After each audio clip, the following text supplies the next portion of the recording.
우리 회사는 단합 내지는 정신수행을 핑계로 해마다 신입사원들을 데리고 등산이나 캠핑을 가곤 한다. 그게 말이 단합이고 정신수행이지. 솔직히 사원들 입장에선 사장의 악취미 그 이상도 이하도 아니지만 말이다. 올해는 어느 산속의 절에서 수행을 하기로 했는데 보통은 사장과 더불어 사원들 중에 한 명을 인솔자로 정한다. 그런데 올해는 사장이 갑작스런 사정으로 빠지면서 인솔자로 지정된 내가 혼자서 신입 3명을 데리고 가게 되었다. 신세를 지게 될 절에 가니 주지스님과 다른 스님 2분이 우리를 맞아 주었는데 온 얼굴에 미소를 띠고 있던 주지스님은 무척 상냥한 사람처럼 보였다. 우리는 4일간의 일정으로 절에 묵으면서 매일 새벽 4시 반에 일어나 절을 청소한 뒤 좌선과 독경을 하기로 했다. 그런데 일정 첫날 밤에 신입사원 2명이 갑자기 비명을 질렀다.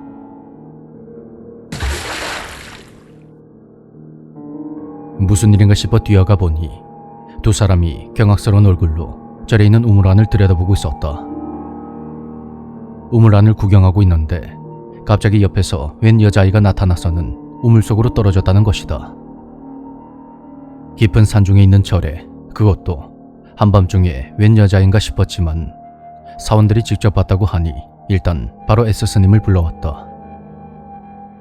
그 자리에 있던 2명의 신입 중 한 사람인 A가 스님에게 다급히 상황 설명을 했다. 스님, 우물 안을 들여다보기 전에는 주변에 아무도 없었는데 정말 갑자기 여자아이가 나타나더니 안으로 뚝 떨어져 버렸습니다. 빨리 구하지 않으면 아이가 물에 빠져 죽을 거예요. 그런데 신입 A의 말에도 S스님은 고개만 갸웃거릴 뿐이었다. 그 우물 안에는 물이 없습니다. 아주 오래전에 수맥이 끊어졌거든요. 게다가 우물은 철판으로 닫아뒀을 터인데 어떻게 된 건지. 예? 아닙니다. 열려 있었어요. 첨벙하고 떨어지는 물소리도 들었다니까요. 야, 너도 들었지? 그러자 옆에 있던 신입 B가 고개를 끄덕이며 말했다. 네, 분명히 여자애가 떨어졌어요. 당장 끌어올려야 한다고요. 하지만 손전등으로 비춰본 우물 안은 확실히 바닥이 드러나 있었고 밖이 소란스럽자 주지스님이 나왔다. 그런데 우리가 지금까지 있었던 일을 이야기하자 주지스님의 얼굴이 순간적으로 굳어졌다. 이런 늦은 밤에 아이 혼자서 여기까지 올 리가 없습니다. 여러분, 본당으로 와주십시오. 독경을 합시다. 우물 뚜껑은 제대로 닫아두세요. 그러면서 주지스님은 어수선한 분위기를 정리하려고 했지만 그 자리에 있던 신입 A와 B 그리고 우물 안을 직접 보지 않았던 다른 신입인 C와 나는 심하게 겁을 먹은 상태였다. 사장에게 전화해서 사정을 설명하고 일정을 일찍 마무리하는 게 낫지 않을까 하는 생각도 들었지만 차마 그렇게 말할 용기가 나지 않았다. 일정 이틀째 날 밤, 난 잠자리에 들기 전에 담배를 피우러 흡연소로 향했다. 흡연소는 우물 바로 옆에 있었는데 무심코 우물을 바라보니 어제 닫아두었던 철판 뚜껑이 지워져 있는 것이다. 뭐야? 이게 또 열려있네? 무언가에 이끌리듯 우물로 다가가서 그 안을 멍하니 들여다보고 있자 갑자기 옆에서 자그마한 여자아이가 나타나더니 순식간에 우물 아래쪽으로 떨어져 버렸다.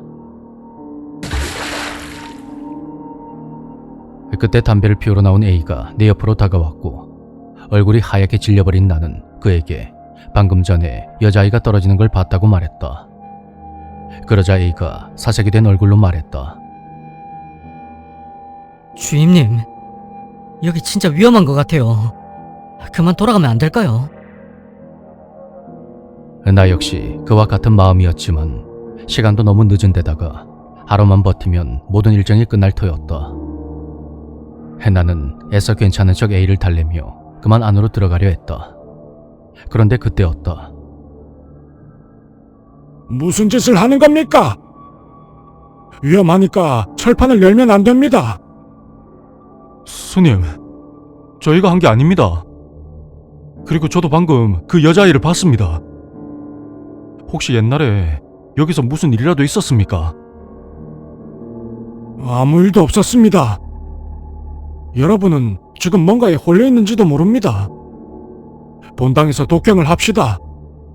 철판을 닫고 어서 따라오십시오. 예, 알겠습니다. 이제 하루만 지나면 집으로 돌아갈 수 있다는 생각에 나는 의식적으로 그 우물을 피해 다녔고 그렇게 별일 없이 시간은 흘러갔다. 이윽고 밤이 되었고 자기 전에 담배를 한 대 피우고 싶어서 A와 함께 가려고 물어보니 벌써 혼자서 다녀왔다고 했다. 어제의 그 일이 뇌리에 남아서 혼자 나가기 두려웠던 나는 어쩔 수 없이 꾹 참고 자리에 누웠다. 그러다 밤중에 문득 잠에서 깨어보니 담배 생각이 간절하여 잠이 오지가 않았다. 어떻게 해야 하나 고민하고 있는데 옆에 있던 A가 깨어있는 기척이 느껴졌다. 야, 너 안 자냐? 네, 아직요. 담배 생각에 잠이 안 오는데요. 너도? 나도 담배가 너무 고픈데 지금 살짝 나갔다 올까? 근데 이 시간에 가도 될까요? 저 솔직히 좀 무섭습니다. 그래도 둘이 가면 괜찮겠지. 빨리 갔다 오자. 그렇게 우리는 새벽 2시가 넘은 시간에 조용히 흡연소를 향했다. 우물로 슬쩍 고개를 돌려보니 다행히 철판이 잘 닫혀 있었고 속으로 다행이라 생각하며 담배를 피우고 있는데 저쪽에서 발소리가 들려왔다.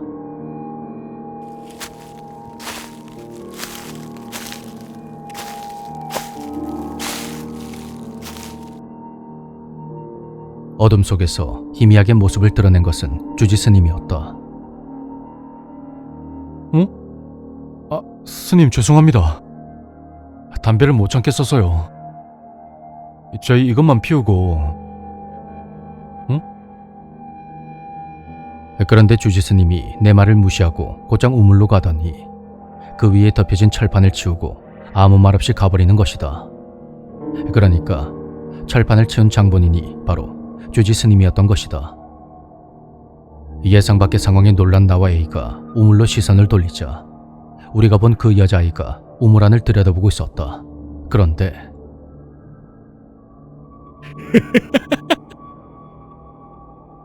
웬 스님이 나타나서는 여자아이 뒤에 서서 싱글벙글 웃으며 아이를 바라보고 있었다. 그리고 다음 순간 스님이 아이를 밀어서 우물 안으로 떨어뜨려 버렸다. 그동안 우리가 우물 안에 시선을 두고 있어서 미처 알아차리지 못했는데 아이는 스스로 떨어진 것이 아니라 그에게 떠밀려졌던 것이다. 스님은 아이를 떨어뜨린 후 기쁜 듯이 싱긋 웃어 보였는데 그 표정에서 주지 스님의 얼굴이 보였다. 갑자기 나타난 스님은 주지 스님보다 젊었지만 분명히 그와 닮아 있었다. 스님은 그렇게 웃으며 사라져버렸고 얼마 지나지 않아서 또다시 아이와 스님이 나타나더니 똑같은 일이 반복되었다. 마치 동영상을 되감아서 다시 트는 것처럼 아이가 스님에게 떠밀려 우물 아래로 떨어지면 스님이 그걸 보고 기쁘게 웃는 상황이 끊임없이 계속되는 것이다. 나와 A는 그걸 멍하니 바라볼 뿐 그대로 굳어버린 몸은 전혀 움직이지 않았다. 그 당시의 심경을 뭐라고 표현해야 할지 지금 다시 생각해도 그저 한없이 공포스러울 뿐이다. 우리는 그 광경을 멍하니 바라보고 있었고 그러다 어느샌가 스님과 아이의 모습이 사라져버렸다. 그리고 그 후에도 그 자리에 아무 말 없이 서 있던 나와 A는 등 뒤에서 들려온 B와 C의 목소리에 겨우 정신을 차렸다. 나와 A는 서로 얼굴을 마주 보았고 이미 다 타버린 꽁초를 버린 후 새 담배에 불을 붙였다. 무슨 말을 어떻게 해야 할지 몰라서 담배만 물고 있는데 그때 S 스님이 다가와서 청소를 좀 도와달라며 말을 걸어왔다. 그런 그에게 난 힘겹게 입을 열었다. 저 스님, 혹시 옛날에 여기서 무슨 안 좋은 일이 있었습니까? 뭔가 아시는 게 있으면 좀 가르쳐 주세요. 글쎄요. 뭘 본 건지는 모르겠지만 저는 이곳에 온 지 3년밖에 되지 않아서요. 오 스님이라면 알고 있을지도 모르겠습니다. 나와 A는 아침 식사 후 오 스님에게 갔고 그는 뭔가 알 것 같은 얼굴로 입을 열었다. 우물에서 뭔가를 본 모양이군요. 제가 이곳에 온 지 10년이 넘었지만 별다른 일은 없었습니다. 다만 한 가지 이상한 일이 있었는데 이걸 말해도 될런지. 무언가를 잠시 고민하는 것 같았던 오 스님은 이내 말을 이어갔다. 우선 제 이야기는 비밀로 해두면 좋을 것 같습니다. 실은 전에도 우물 뚜껑이 열려있던 적이 있습니다. 제가 연 적은 없었지만 주지 스님에게 엄청나게 혼이 나는데 분명히 제대로 닫아놔도 어느샌가 뚜껑이 열려있는 겁니다. 주지 스님에게 들키면 경을 칠 터이니 바로바로 닫아놓곤 했는데 어느 날 보고야 말았습니다. 주지 스님이 우물 뚜껑을 열어놓는 걸 말이죠. 스님에게 계속 말을 걸어봤지만 끝내 무시당했고 분위기도 뭔가 이상했습니다. 그 후로 한동안은 우물 뚜껑이 열려있는 적이 없었는데 S 스님이 온 후에 또 몇 번인가 그런 일이 또 일어나더군요. 뭐 열려있을 때마다 제가 그것을 발견하고 바로 닫았으니 아마 S 스님은 알아차리진 못했을 겁니다. 그럼 혹시 우물 안에서 뭔가를 보지 못했나요? 아무것도요. 저는 영감이 없는 건지 어떤 형체랄지 유령 같은 것은 단 한 번도 보지 못했습니다. 그럼 우물 뚜껑을 연 것에 대해서 주지 스님에게 물어본 적은요? 없습니다. 왜 그런 행동을 하는지 모르겠지만 물어볼 수 있는 분위기가 아니었습니다. 혹시 의도해서 그런 게 아니라 무언가에 홀려서 그런 건 아닐까요? 주지 스님이라면 그럴 리가 없다고 생각합니다만 대체 무엇을 받길래 이러는 건지 한번 물어봐도 되겠습니까? 그런 오 스님의 물음에 모두 당황을 했지만 결국 A가 모든 상황을 털어놨는데 모든 이야기를 전해들은 오 스님이 다소 차분한 얼굴로 말했다. 그런가요? 지금까지 특별한 일은 없었으니까 아마 괜찮을 겁니다. 그만 잊어버리는 게 좋겠습니다. 그런 스님의 말에 나 역시 더 이상 파고들지 않기로 했다. 어차피 그날은 저를 떠나는 날이었으니 스님 말대로 잊어버리면 되는 거라 그리 생각을 했다. 우리는 정오 무렵에 절을 나섰고 주지 스님이 문 앞까지 나와서 웃는 얼굴로 우릴 배웅해 주었다. 절에 처음 왔을 때 봤던 그 미소 띤 얼굴과 같은 것인데도 난 주지 스님의 얼굴을 도저히 똑바로 바라볼 수가 없었다. 최대한 자연스럽게 인사를 건넨 후 절에서 한 걸음 밖으로 벗어났을 때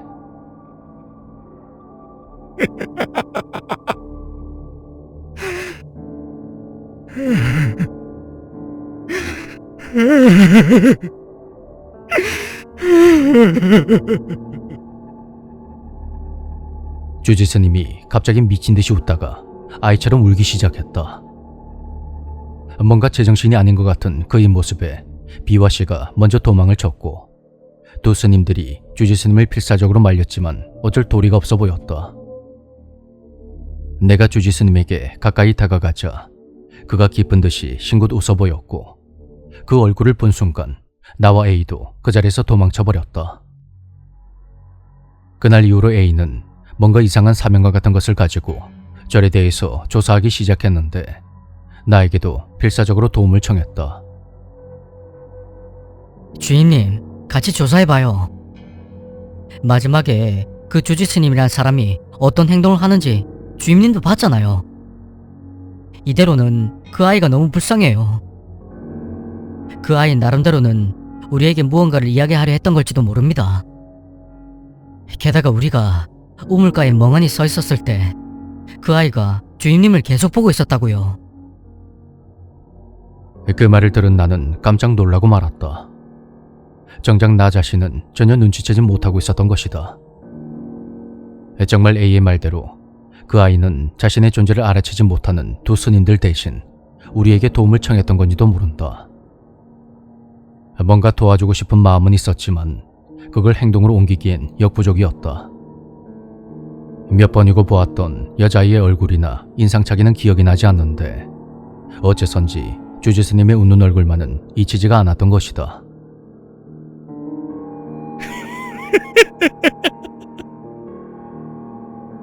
아이를 밀어서 우물 아래로 떨어뜨린 후 온 얼굴로 지어 보이던 그 미소. 지금도 그 모습을 떠올릴 때면 너무 무서워서 혼자 있지 못할 정도다. 난 A에게 미안하다고, 나로서는 도저히 무리라며 발을 빼버렸다. 그로부터 3개월 후 A에게서 메일이 왔다. A는 며칠 전에 주지스님을 직접 만나고 왔다며 그 사건 이후로 매주 일요일마다 꼬박꼬박 그자를 찾아갔다고 했다. 그때마다 S스님이 A를 맞아줬는데 일반인은 절의 예불에 참석할 수가 없다며 절엔 들여보내주지 않았다고 한다.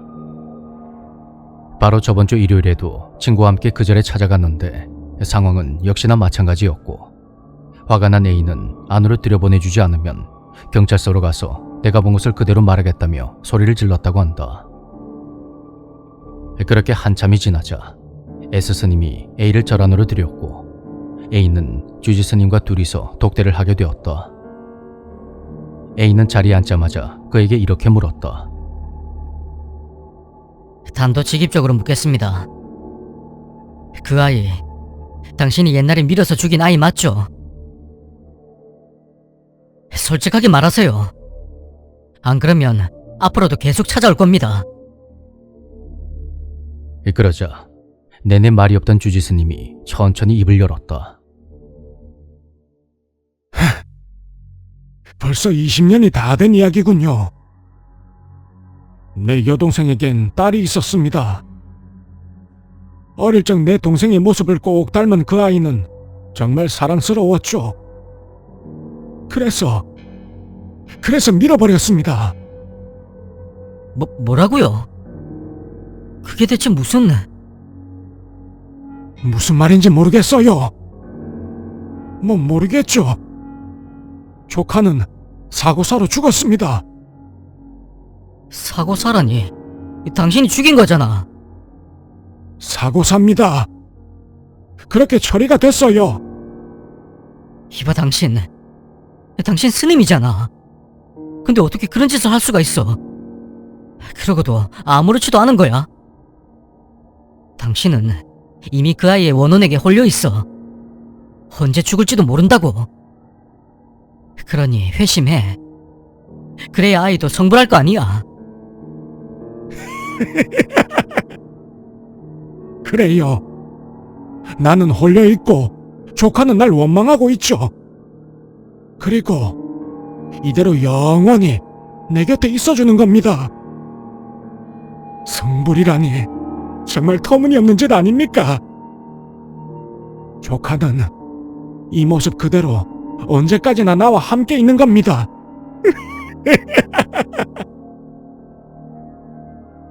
그 말을 듣는 순간 묘한 사명감에 차있던 A는 그동안 잊고 있던 공포가 마음속 깊은 곳에서부터 끌어오는 걸 느꼈다고 한다.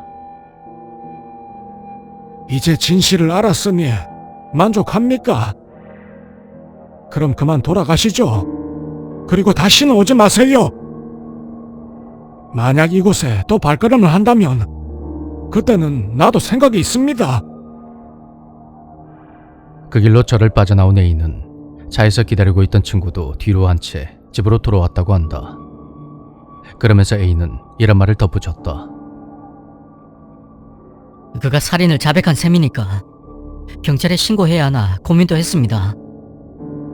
하지만 이 이상은 무리예요. 저도 이제 더는 엮이고 싶지 않습니다. 물론 나 역시 A와 같은 생각이다.